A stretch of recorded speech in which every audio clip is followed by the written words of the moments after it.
Hey guys, it's Jason with the Boardgame Mechanics, and today we're going to take a look at a cool little party game from Blue Orange called Detective Club.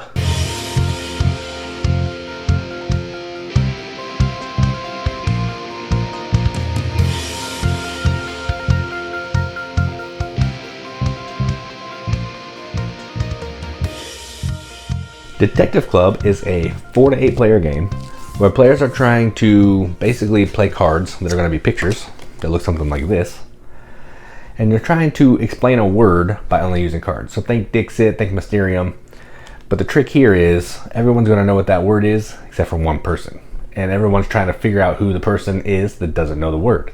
So kind of like Fake Artist Goes to New York, Spyfall, that kind of thing. So this kind of takes Dixit, which everybody loves and I love a lot, and makes it a little more gamery.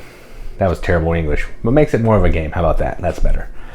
So yeah, that's essentially the game. Let's go down to the table and kind of see how it works. All right, so here's a game of Detective Club set up for 4 players.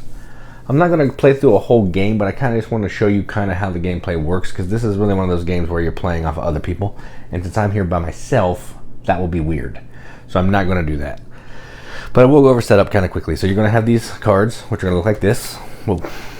They're going to have this on the back, some question marks, and they're going to have awesome, weird pictures on the front. So you're going to have a pile of these cards you're going to shuffle. You're going to deal each player 6. Each player is going to get a player board that has a 1 and a 2, and a magnifying glass in their color, and a notebook, which we're going to be using to write down the clue. So the way a turn kind of works is there's going to be an informer. So in this case, we'll say this is the informer. So I'm just going to walk you through a round, and then I'll be done. So what you're going to do if you're the informer is you're going to look through all of your cards, and you're going to try to find 2 cards that go together to tell a story. So let me see if I can do that before we get rolling here. Probably not. So I can just make it work here. I'm trying to find something that works, and then I'll explain what I'm doing.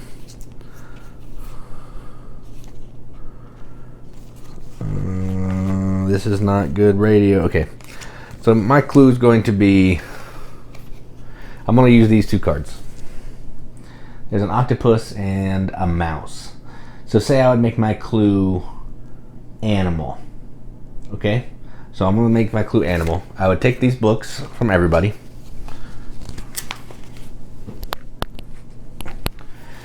I'd write animal down on mine, put it here so I know. Animal, animal, leave 1 blank. Then I would shuffle. Then I'd give each person a book. They would look at it. So everybody's going to know the word except for 1 person. Then what happens is, I would play my first card. Or you can play your first card before, it doesn't really matter. So I play my first card. Then this player, then I draw back up to 6. Then this player would go through their cards, and they're going to try to, well, first they say, okay, so they're going to be the conspirator. So that means they're trying to fake their way to describe what the words are. So let's see here. Let's do, they have nothing good, but they see some purple, and they see there's a mouse. So they're going to take a guess that maybe the word is animal. So they're going to put this here. Then this player, they know what the word is, but I'm just going to randomly flip something. And then this player, all right? And then this player will flip their next card. Then this player, same thing. And again, you'd have more room at the table. I'm just trying to keep it all on the camera. And then this player. All right. Then after that point, the person who's the informer would say the word. So they would say animal, and they'd show everybody the words, and they'd flip it. I didn't write it on the word, so just assume here. So then this player is going to explain why they picked these cards to reference animal. So they would say it, they would say it, they would say it. Then this player is not going to vote. Then after all that is done, each player is going to vote who they think the conspirator is. So in this case, blue is going to say, hey, I'm going to go here. Orange is going to go here, and purple is going to go here, because their story was just not good. Then what's going to happen is they're going to flip. So they are the conspirator. They have a word. They have a word. And then here's how scoring works. If the conspirator gets 0 or 1 votes, the informer and conspirator gets points. The conspirator would get 5, informer would get 4. And everybody who voted for the conspirator gets 3. If they get more than 2, everybody who votes for them gets 3, but the informer and the conspirator get 0 points. And you're going to play this way through until everybody has gone either 1 or 2 times as the informer. In a less than 5 player game, you're going to go around twice, so each player will be the informer twice. And then whoever has the most points, represented by these point markers, is going to be the winner. And that's how you play Detective Club.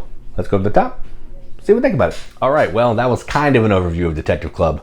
It wasn't an actual playthrough because simulating that with 1 player is just awful, so I didn't try it.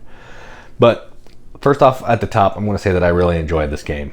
I'm a big fan of Dixit, and this makes Dixit 1,000 times better to me. So what I like better about this is, 1, it has these cool components, these cool magnifying glasses. And 2, I like that there's a game around just playing the cards. So yes, you're still playing some cards that have pictures. Yes, you're still trying to guess what that word is, but you're trying to also figure out who doesn't know the word. So you're telling some stories, you're kind of having a little more fun with the game as opposed to just saying, 4 score 7 years ago, and you play a card that tries to describe that and everybody votes on it. That's fun, but this is way more fun.